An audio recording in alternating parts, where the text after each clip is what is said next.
to Hot 20 here with Brett Young. We're celebrating your diamond plaque that you're receiving. Also, it's been 10 years since you moved to Nashville.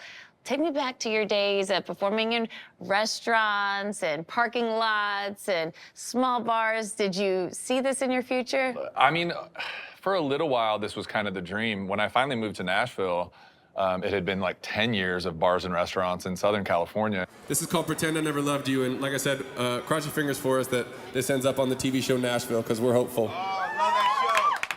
I was like, I think I'm getting too old to chase the artist side of this. Maybe I should move to Nashville and become a songwriter for other people. And I moved here, and the plan was kind of to write songs, record a demo, and try to get them out there, get, another artist that's already got a deal to start recording my songs. And we started pitching them to record labels for their artists, and the question kept coming back, who's the demo singer?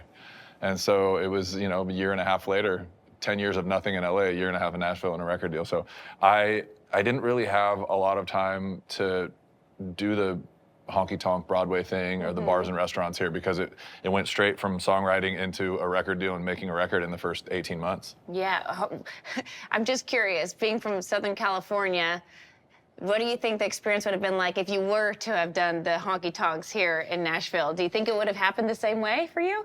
No, I think it was perfect timing when I moved here, because I think, those honky-tonks were where people were getting found for so long here in Nashville.